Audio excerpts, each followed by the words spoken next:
தோசை, இட்லி, சாம்பார், சட்னி. இப்படி உங்க வீட்டில் அரைக்கிற சட்னி வந்து ஒன் டே ஃபுல்லுமே ஃப்ரெஷ்ஷாக இருக்கணுமா? ஸோ நம்ம தஞ்சாவூர் மல்லிகால பார்த்தீங்கன்னா பிரீத்தி எக்கோ ஃப்ரெஷ் கிராண்ட் லான்ச் பண்ணியிருக்காங்க. வாங்க விசிட் பண்ணி பார்க்கலாம். பிரீத்தி எக்கோ ஃப்ரெஷ் லான்ச் பண்ணிருக்கீங்க. ஸ்பெசிஃபிகேஷன் சொல்லுங்க.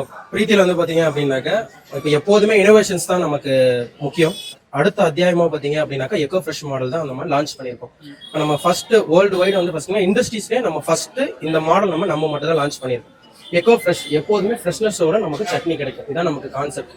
ஃபுட் சென்ஸ் டெக்னாலஜி, ஓகேங்களா? அதன் மூலியமா தான் நமக்கு ஃப்ரெஷ்னஸ்னா கிரைண்டிங் நமக்கு அரைச்சு தருது. ஃபுட் சென்ஸ்ல 2 விதமா நம்ம பிரிச்சிருக்கோம். Food sense grinding, food sense storage. அதை வந்துட்டு நம்ம இன்கிரீடியன்ஸ் எப்போதும் போல போட்டுட்டு அதுக்கப்புறமேட்டு நம்ம ஃப்ரெஷ்னஸ் லாக்கிங் பம்ப் வச்சுட்டு ஏரை ரிமூவ் பண்ணுறோம். ஸோ ஆஸ் யூஷுவல் வந்துட்டு நமக்கு மோட்டருக்கு 5 வருஷம் வாரண்டி கொடுத்துருக்காங்க. ப்ராடக்ட்டுக்கு 2 வருஷம் ரீப்ளேஸ்மெண்ட் கேரண்டி. அதே போல நம்ம ஃப்ரெஷ்னஸ் லாக்கிங் பம்புக்கு 2 வருஷம் வாரண்டி கொடுக்கும். Life long free service. இந்த பிரீத்தி எக்கோ ஃப்ரெஷ் மிக்ஸி வந்து நம்ம தஞ்சாவூர் மல்லிகால அவைலபிளா இருக்கு. ஸோ உங்களுக்கு வேணும்னா மல்லிகா ஸ்டோர் விசிட் பண்ணுங்க. நம்ம யூஸ் பண்ண இன்ஃபர்மேஷன் இருக்கு. நான் வயல தான் கேட்பீங்க, ஃபாலோ பண்ணிக்கோங்க.